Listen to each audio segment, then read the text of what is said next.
Hi, Jess. Hey, Matt. Hey, everyone. Welcome to Cyber on the Edge, a podcast where we speak with founders and CISOs to explore the cutting edge of cybersecurity and the people and products who are shaping its future. Before I jump into the amazing guest we have today, though, Jess, I have to ask, how are you today? I'm great. Really excited about the episode, Matt. Let's Ah, do this. it's gonna be fun, right? Yeah, I'm Yeah. looking forward to this one. I think this is gonna be a really cool episode, only because this is an individual who I've had a lot of indirect exposure to by use of one of the things that he created, and I'm about to have a lot of direct exposure with something else he's created. But instead of saying he, Jess, let's just bring him on stage. All Leonard, right. are you with us? I'm here. How's it going? There he is. Going well, sir. How are you today? I'm good. I recovered from a cold last week, and it's my first day really back in the office, and I feel like we're starting it right. It's awesome. That's good to know. All right, then. I like hearing that you're here fully recovered. I tell you what, this sickness, it's the winter of 2024 for anyone who's listening to this afterwards. And the winter of 2024 has been especially cruel to some folks. Flu is on the rise and whatnot. So Leonard, we're glad to hear you're happy and healthy and you're with us here today as well. Good Thank you. stuff. All right. Jess, let's start digging into Leonard's journey here and see what he's got. Yeah, absolutely. I guess to kick things off, Leonard, just brief introduction. Sure. I'm Leonard. I know both of you for a while now, and I think most people might know me as the founder of Graylog previously. Log management system, open source. Started that one in 2009, and every year that kind of passes on, it sounds weirder to say it started in 2009. I was 21 years old, didn't really know what I was doing. But my background is software development. And so that part I know a little bit about, at least when I started Graylog. And so started that, and people started using it, started a company behind it 2013. That was all back in Germany, where I grew up, and then moved to the US in 2015. And I left Graylog. I think we were about like 130, 120, 130 people when I left. And that was almost exactly a year ago, and started something new. And I think that's part of what we're talking about today as well. Absolutely. Yeah. So tell us about nzyme. What do you guys Right. do? So Enzyme is the new company. I think if someone had told me in 2009 that I would start a company behind Graylog and then eventually leave that company and then start another new company, I would have probably not believed them. But that's part of growing up, probably. So yeah, started a new company about a year ago, called Enzyme. Enzyme. Some people might have heard about Enzyme. That was actually a side project of mine since probably at least 2017 or so, and it started as I will call it a Wi-Fi intrusion detection system, so like a Wi-Fi IDS, and it it has since then grown, as in it is now also looking at Ethernet data, so wired data. And you can think of it like a new type of intrusion detection system. I'll happily let the users and the people who will end up playing around with it judge that, but I'm just going to say it's a new type of intrusion detection system. It's open source again, just like Graylog was, and it's very low footprint sensors that can collect Ethernet and Wi-Fi data for kind of full visibility into your network data. And that for Wi-Fi, that does not mean you're collecting kind of the higher layers of the Wi-Fi protocol, but the actual Wi-Fi protocol. So this is not just collecting Ethernet kind of normal network data over Wi-Fi. It is collecting the actual Wi-Fi data, and it comes with a web interface, multi-tenancy. So it's a serious project, right? It's the stuff that's not so much fun to build in the beginning. I built in from the beginning, I think, which is one of the learnings from building Graylog in the beginning, which was you're 21 years old and you have this as a hobby. You're not going to build multi-tenancy into that, right? Like you have much better things to do.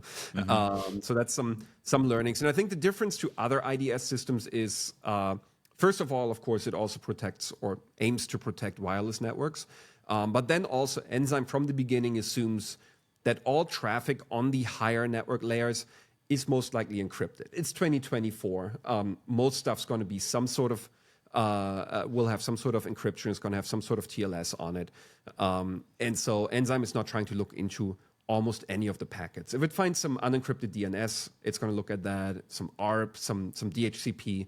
Okay, it's going to do that. But for everything is TCP, UDP encapsulated, it just assumes it's encrypted, doesn't even look into it. And that, I think, allows it to derive information from metadata and fingerprints instead. And I think that allows an IDS in 2024 to actually give you some value again, because I think a lot of the existing IDSs are no longer doing that. And then on top of that, you can use the nzyme forwarders to send that data to log management, to SIM systems, if you want to do some really deep analytics. Cool thing is you don't have to parse it because nzyme already parsed it, and you just tell it where you want to send it, and just sends it there. Very cool. So I have to ask the question, Lennart, after starting a company very young and kind of growing it to a pretty significant stage, what made you want to do it again? Yeah, if you look back at all those years, it's always so easy to romanticize it and only remember the good things, right? And only remember the most fun parts and the best offsites and the biggest deals you closed. And it's very easy to forget all the stuff that's in between. That's not always fun. But I think I've learned so much on the way on what to do and what not to do, that I feel pretty confident that this is a second attempt. Sounds like the first one failed, which it clearly didn't, luckily. But it's kind of like a new approach at some things with all the things that you learned at what you did before. I'm excited to take these learnings and do something maybe even better, maybe even more fun. And in every job and in everything you do, you're going to have some things that are not as much fun. And I think I really enjoy to be a little more in control of that journey. And starting a company means that you can set the foundation for a lot of things that will happen further down the road, and that's something that I'm also very excited about. So it is surprisingly exciting because maybe I am romanticizing it, but I am surprisingly excited. That's the best way to look at it. I think it's okay with a little bit of romanticizing the startup life, right? Yeah. Starting a new company. So Lennart, like there's so many questions that I've got out of what you said here. One thing that you called out in the very beginning that I want to maybe understand a little bit more. You meant it's both of your companies have kind of started with an open source layer. Is there why? I'm curious only because there is obviously two different camps out there when it comes to products. Let's just say closed and open. Some folks build and they have a pricing table up before their documentation is up, and then others will go straight the open source route. And I'm curious, and maybe I'll rephrase this question differently. How important is it to you that something also have an open source option? Yeah, so I am not. I don't know if that's the right word or not, but a lot of people use it, so I'm going to use it too. I'm not religious about open source. You will not find me in the camp of where everything has to be open source, right? I'm recording this on a Mac Studio, and I have my Linux machine on the other side of this desk, which I develop on. And I think both have their weaknesses and strengths. And I'm not going to try to set up this whole audio setup somehow just so I can avoid proprietary drivers or something. I'm not that camp of open source. Right. Because I think if I was, then we would have never had a Graylog Enterprise Edition, right? That has some non-free things in it.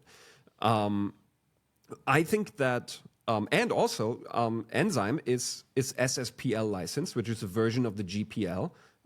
Which adds one paragraph to it that says you cannot run this as a service. So you can't be a cloud hoster and just run this thing and charge for it. You can do it, but then you have to contribute back all the things that you built around it that made it possible to offer that service.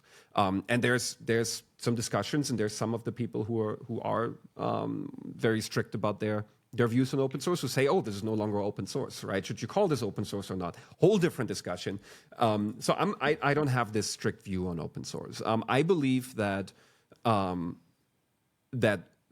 building open source and having an open source product or having a significant part of your product open source if it does not cripple the project, and if it does not cripple the product, or if the enterprise part or the paid part does not cripple the open part and the free part, and people can get real value out of the free part. It's not one of those where you say, oh, you want TLS?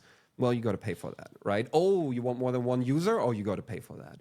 And it just turns into this bait almost. If you don't do that, and you have a strong user base of a lot of people who get real value out of it, then I believe that you get that investment of this free work, so to say, you get that back 100 times, because you have this huge user base and a lot of people who use it and who will contribute their experience back to you. I don't even need them to contribute code back to me. I will happily take it. I will love changes, improvements to the documentation. What I am getting, I think, the most from is people who, on the first alpha release, you have a line of people who want to try this thing out, right? That is just such an extreme value proposition to me. And on top of that, it makes me happy to see people use this product, right? And because I'm bootstrapping this company, I'm not taking any VC money, I'm not taking any outside investment. I don't have the resources to try to convince companies from the beginning to use this and pay me for it. I want people to use it. And this really makes the product ready for when people come and want to buy a support contract for it. People come and want to pay something else for it, because it is actually becoming production ready really, really quickly. And I think that's one of the huge benefits of open source out there. But again, you can't cripple it. You can't try to somehow just make it open source and assume that people come and use it. You have to provide real value and keep that value. You also can't cut it later and be like, well, now everyone used it, now I got everything from it.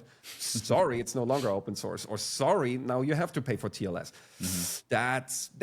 You shouldn't do that either. You have to be real about the open source, and you have to be committed to it. You can't treat it as some sort of a go-to-market distribution channel and then change that later, or think that good things just happen even if you don't provide real value to people. There's definitely some other products in the industry that could learn from what you just described, or maybe we've learned from the tracks that some of them have taken, but we won't get into that here. I really like the fact that you understand, and I know you know this from the things that you've built, but maybe the perspective that I'm getting from you that I'll share with others is it's also a way for someone to say, oh, wow, that's really cool. And you're like, go try it. Like, just go try it. Go get hands-on. Go have fun. And it's not a super complex. I mean, let's be clear. Some open source projects in the past used to be longer to set up than it would take to actually use them, and it wasn't really worth it. But these days, it's so easy to deploy and get hands-on, where someone can see value really quickly out of that as well. And I think so. What I am looking for in products, and I think especially in security products, is a level of honesty. And when I look at that website, I think because we're all flooded with so many products and so many offers out there, I open a website. I personally want to feel within 5 seconds that I'm not wasting my time, right? If this comes with the most outlandish claims and the weirdest stuff on the start page right away, I'm probably going to leave that site. Like we stop all 0 days. Exactly. You pay us, you're good, right? Don't have to do anything. I think that open source also almost forces a level of honesty, right? Because if your stuff is free and everyone can go and use it, and still no one uses it, there's an issue here, right? Yeah. And this is why I love saying stuff like when we talked earlier, and I said, you know what? I believe that this is a new type of IDS, but I want to see other people who have nothing to gain from saying that, say that as well. I'm looking for the first person who used this thing, downloaded it, never talked to me, uses it, deploys it, goes on stage somewhere on a talk and says, I found this new type of IDS. And then I will proudly say that myself. You know, and I'm looking for this kind of honesty out there, because everything else is just wasting everybody's time, and I think it's not moving anything forward. And I hope that there's a shift coming in this industry sooner or later. Okay, let's talk about that shift then, because I think a lot of folks who I know are going to be listening to this are probably looking for that same shift as well. But I want to look at that shift in maybe a different lens. What is it that you'd say? So there's kind of a little bit of a background here, which is I would argue that Graylog has immense applicability to the cybersecurity industry. I know there's probably also use cases from maybe IT operations support or network engineering and uptime and things from a data aggregation perspective. But I would argue and say Graylog is an incredible tool as a SIM, as a log aggregator, as an analysis tool, only because I've been someone who's used it for years. nzyme as well. You're now in the network IDS space, but I'm going to contend that both areas have kept you in cyber, or at least cyber adjacent, if not directly in it. Why cybersecurity? Like why, okay, I'm going to go start a new company. I want to be in this domain. What kept you in cyber? Yeah. And it's it's always so interesting to me when you say, and you're completely correct and right, when you say that Graylog also has areas outside of cybersecurity. Graylog only moved into cybersecurity because people started to use it for it. I never intended this as a security tool. I was never a security person. I would argue today I am not. You could not put me into a security organization and assume that I would be onboarded very quickly. I mean, I have never worked in a security team. Let's be clear, right? I've not. I'm a software developer. I'm a software architect. I can build a lot of APIs, and I hope I can build good products, and it turns out that people get value out of it. But I think there's a lot of people like you, for example, who are trained security professionals, right? And so I have started as a software developer, and Graylog was always for application logs. That's how it started. That's where you would send your error logs into, so developers like me, myself, could find out what's going wrong.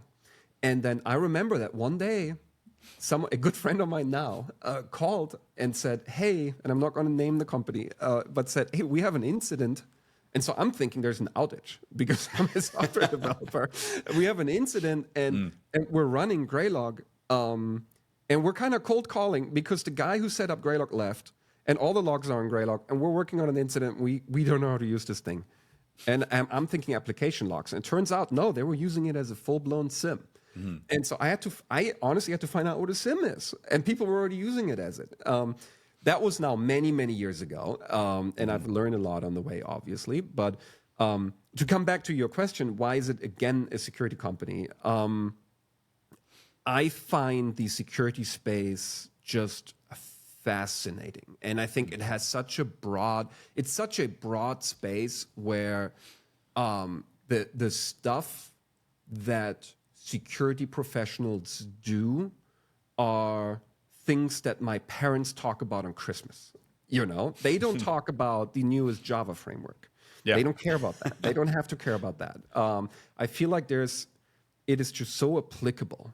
There's just we do things on our little keyboards, and they have often a real effect. And I find this extremely fascinating. And I feel like this is an area where I can just combine a lot of my strengths, which is I can write a software, which I'm pretty good at, and I can have people use that in a space that I am really fascinated by.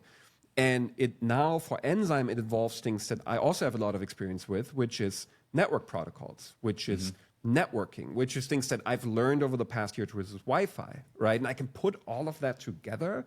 That sounds awesome. That is something that is kind of this holy grail that I think we're all looking for, which is you get tired at now I'm 36, so I get tired at 9 p.m. now. But I used to get tired at midnight or 2 a.m. And you're getting a little mad at yourself for getting tired because you're so excited to do more of it.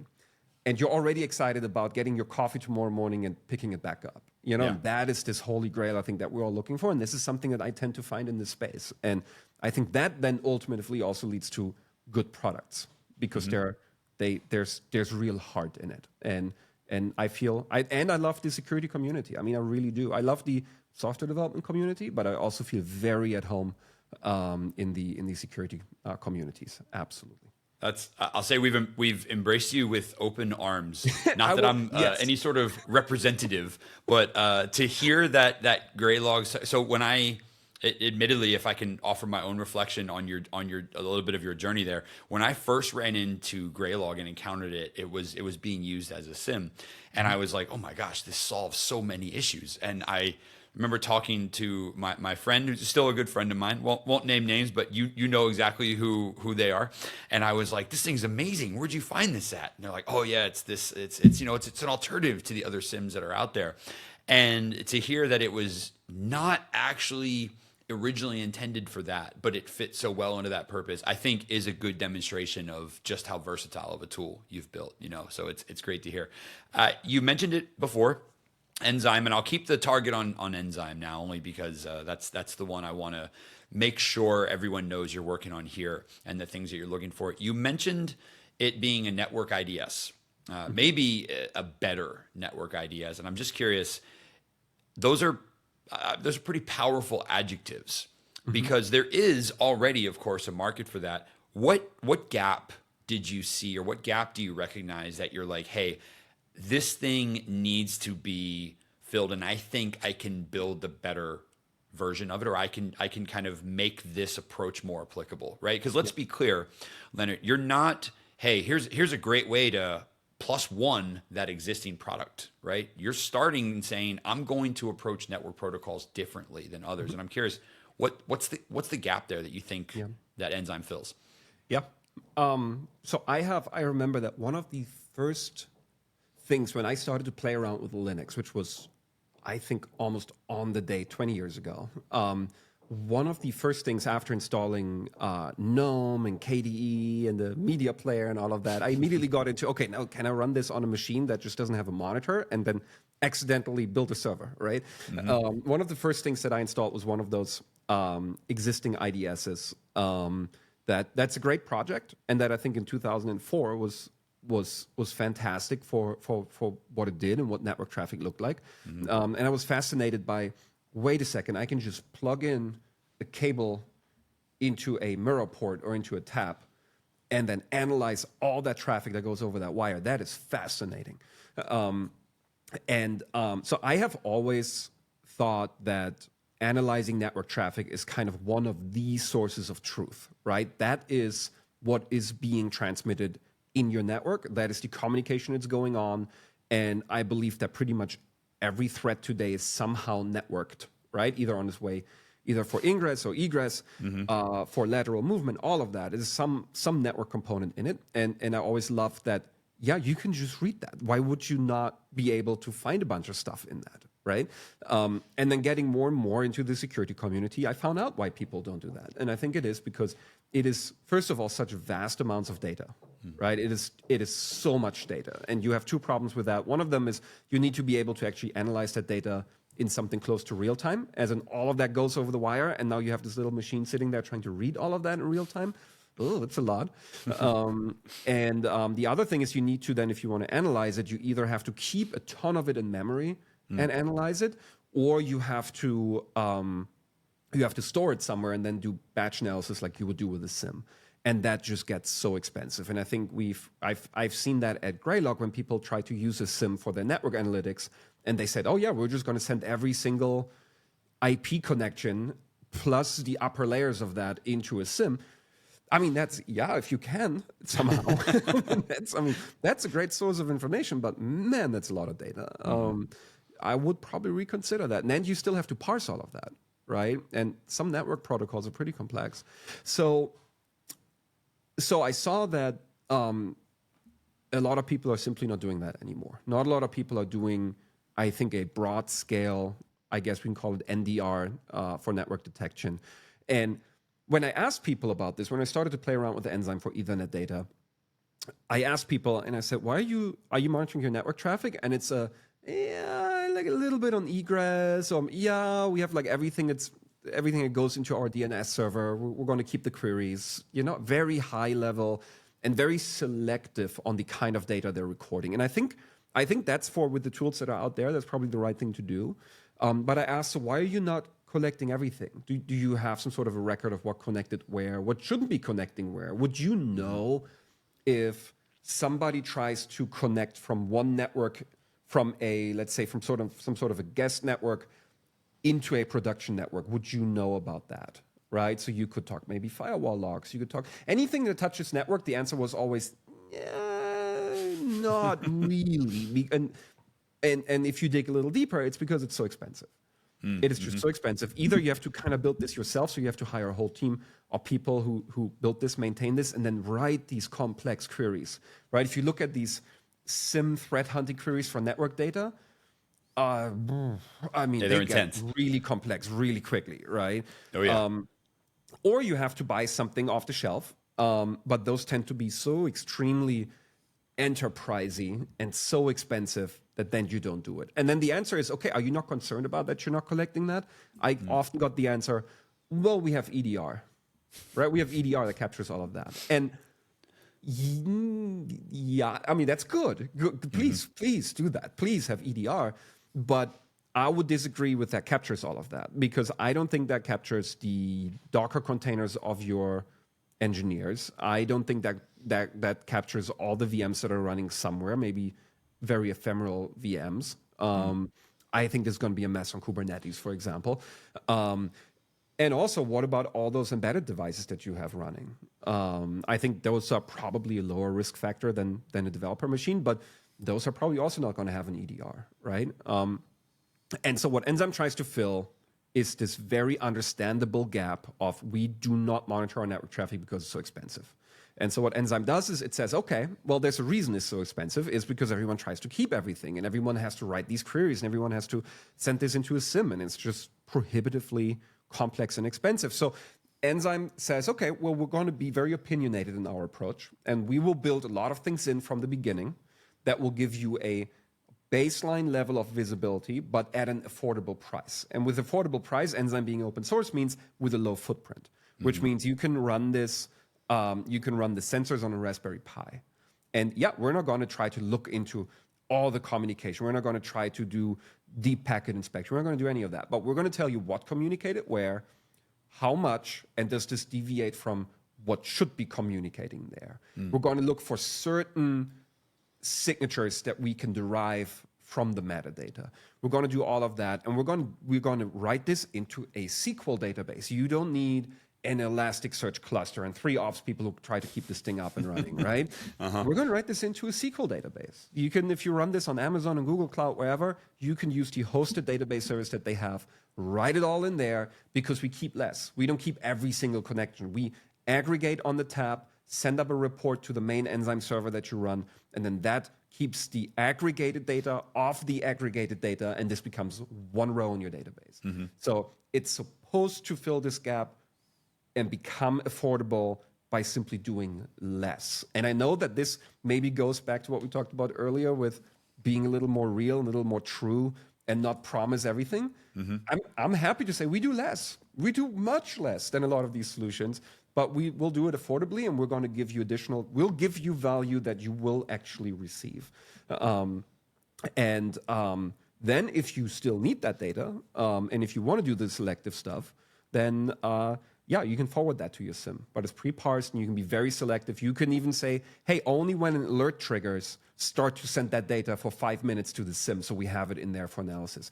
Keep a PCAP, write that on disk, make it available for download if an analyst ever needs that. But don't keep everything all the time. This is way too expensive.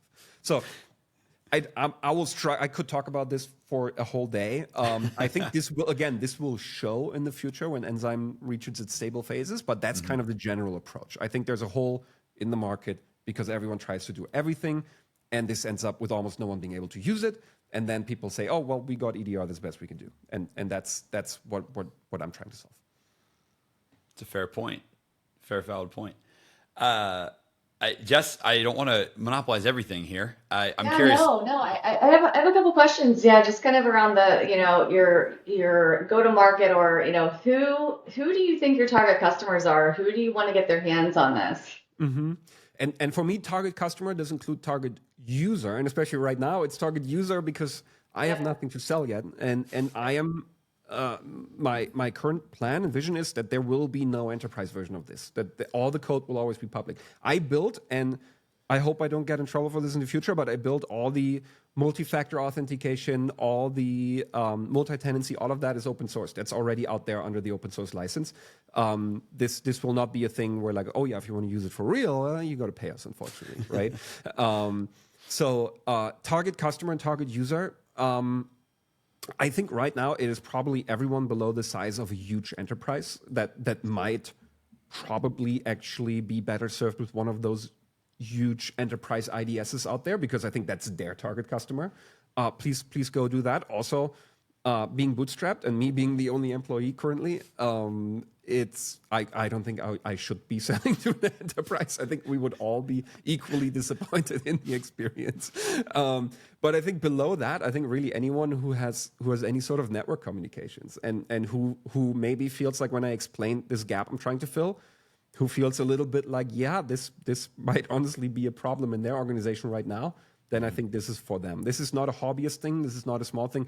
This is not, like I said, it has multi-tenancy built in. And I mean the real multi-tenancy, not the, there's a super admin and then there's a user. The real one with tenants and locations and buildings and organizations and organization administrators and tenant users and user permission. That took half of last year to build. So I hope that some larger companies will benefit from that. So yeah, I think it's really everything below the really large enterprises, and I'm looking forward to actually find out who ends up being successful with that. Because this is right now it's an assumption, and I'm looking forward to that. For the Wi-Fi part, it's high risk environments. I think that most companies don't need that, to be honest. I think it's great to play around with. I think it's great for practitioners, hobbyists, people who are interested in the space. Absolutely run this because it's actually very interesting to see. But the most interest on the Wi-Fi part that I got so far, because that's the most far along and the most stable part of it, is just very high risk environments and just what you would think. It's financial, national security, government, military. Someone who is at risk of a threat actor showing up in person on their location with a big antenna in their backpack, which has happened, but it's truly for high-risk environments. I think that's the Wi-Fi part. But because if you set up nzyme already, yeah, you can go and just also run the Wi-Fi part. That doesn't cost much, so you can always add it on, no problem. But we're very clear about who's at risk of being attacked through an on-site Wi-Fi threat, I think. Yeah. Totally. That's Right, I now, like that. go ahead, Matt. I was going to say I didn't, Leonard. The way that you explain that is you actually separate it into kind of wireless and wired, and I think that's an interesting approach because it almost expands what nzyme can do, whilst it may be a single code base. There are what you've just identified very unique and different opportunities because someone only wants, let's keep the math easy and say 50% of it if we split it wired versus wireless, and someone's like, hey, this is cool, I'm glad you wrote this. I only want 50% functionality, but that 50% is 100% of what I need over here. And I think that versatility is something really cool to see in there. It is. It makes me a little nervous about the go-to-market part and the marketing part of this because the website is still very early and there's just not that much to show yet because we're still in alpha, right? I'm getting, and I'm sure you two understand what I mean, is I'm starting to get nervous sometimes when I'm starting to think about the sub-navigation and how do you explain that this is the same thing but two very different use cases. So we'll see how well that works out in the end. But you're completely right. It is two different use cases on the same platform. And it's built with subsystems right now, which means there can be future use cases in this that can be very easily added. There's the first people who say, can I monitor Bluetooth with that? And you could. I don't know much about Bluetooth. That's my problem right now. But you can add these things, right? There's the first people who say, can I collect my software-defined radio to this? And can I start to monitor anything? Which I find extremely interesting, right? Yeah, there's other things that might be added in the future. It's really, right now it's a platform with two use cases, which is Ethernet data and Wi-Fi data. This doesn't mean there couldn't be more in the future. Absolutely. Amazing. Sorry, Jess, go ahead. No, this has been great learning more about nzyme, but I'd love to also kind of learn a little bit about you. And being a founder isn't easy. There's typically something behind that drives somebody to want to embark on this journey because it's a bumpy road, right? We all know that. So I'd love to hear from you. What or who would you say inspires you, or what's your biggest inspiration to do this every day? Yeah. I think there's so many things that that can inspire you, and it depends on inspire you to do what, or be an inspiration for what, right? So I think that there's, or even there can be people that inspire you, there can be organizations that inspire you, there can be philosophies that inspire you, there can be music that inspires you, right?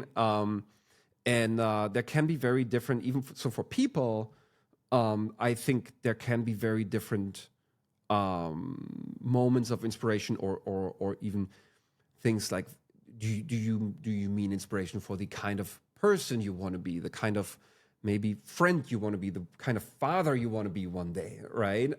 I was thinking for this, I think what probably matters the most, I think for the audience listening today, is probably in this industry, and for what I want to build, and maybe coming back to your question, for what kind of why you chose to start something again, right? Even though it can be tough sometimes, and it comes with a lot of risk, right?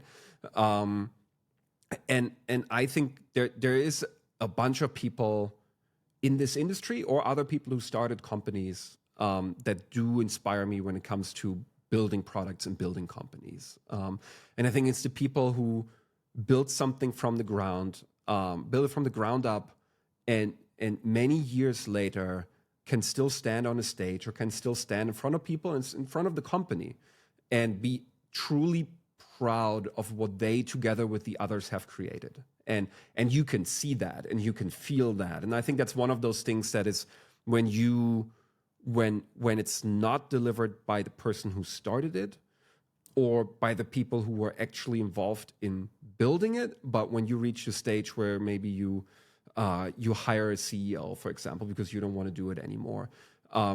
It is no matter almost how much they might actually believe that, there's always something different in seeing the founder on stage, and so many years later, still being able to be really proud of what they did, always together with the others, and that they didn't lose their authenticity somewhere on the way. And I think there are some founders who did lose their authenticity somewhere on the way, right? And who turned maybe into something else, or turned the organization to something else, for whatever reason or whatever goal. And the people that inspire me are those that do still stand in front of people 10 years later, and you can tell that they are truly proud of this, and what they all did together. And that you can tell that they feel like this hopefully makes a bunch of people a bunch of money. Sure, that is a big part of it, right? Because if not, we'll just all have a lot of fun building whatever we feel like all day. And that they don't say that that when they talk, it's not about the numbers, it is about what they created. And I think that I always find extremely inspiring. And if they can do that and kind of keep the visions change on the way, but keep kind of the core of the original vision, which is often not about the customer we serve or the exact product we build, but why we build.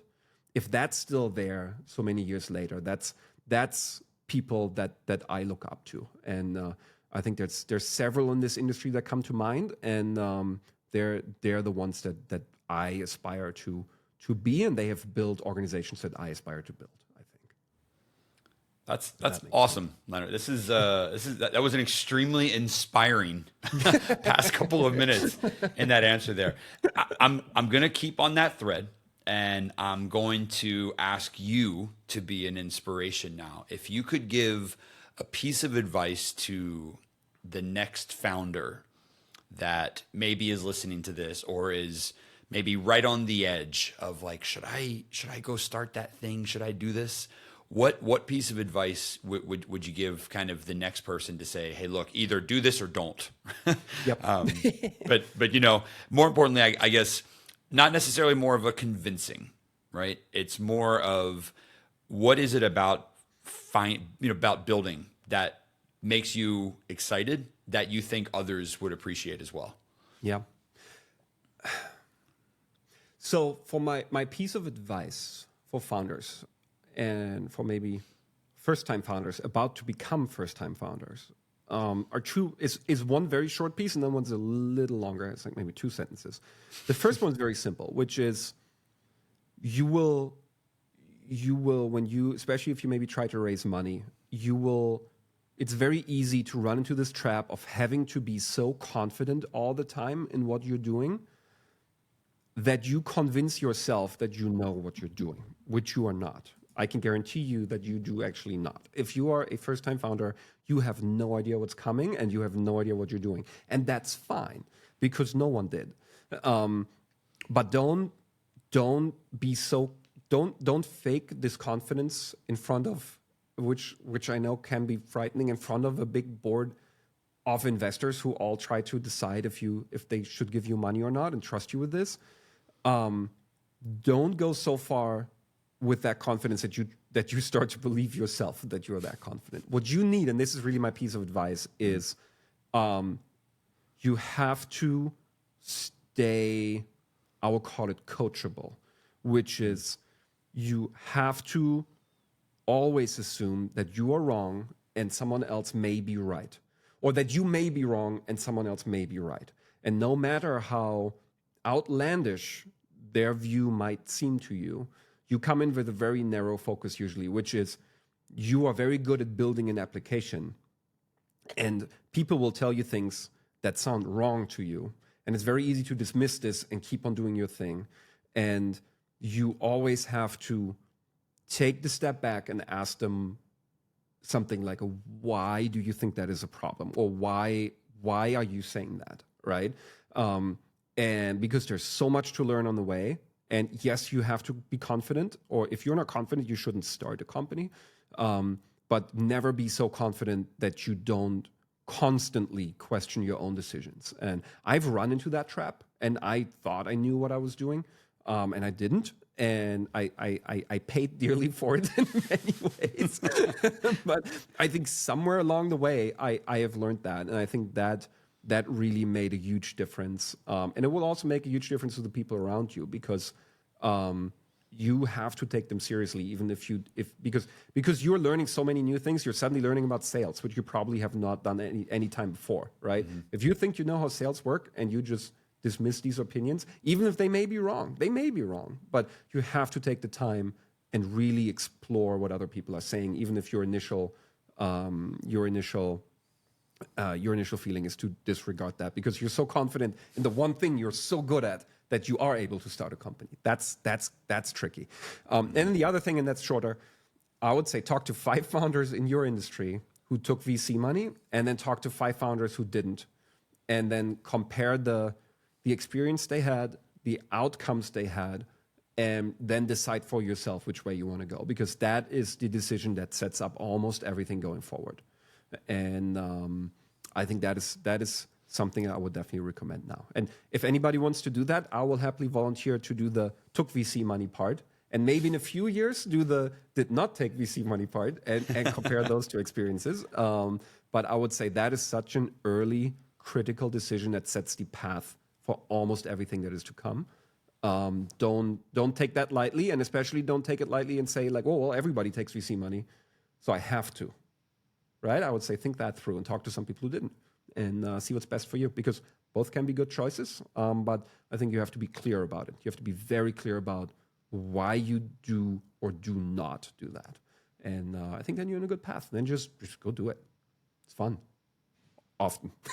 Yeah, this has been fantastic, guys. Lennart, thank you so much for coming on this episode and not only talking to us about nzyme, but your experience and kind of sharing that with the audience. So really appreciate it. And with that, we'll let everybody go back and have a great day and tune in for the next episode. That's Thanks right. again. Lennart, thanks, everyone. Take care. Subscribe, and you'll see us on the next episode of Cyber on the Edge. Thanks. Thanks, Jess. Thanks, awesome. Lennart. Thank you. Thanks, Matt.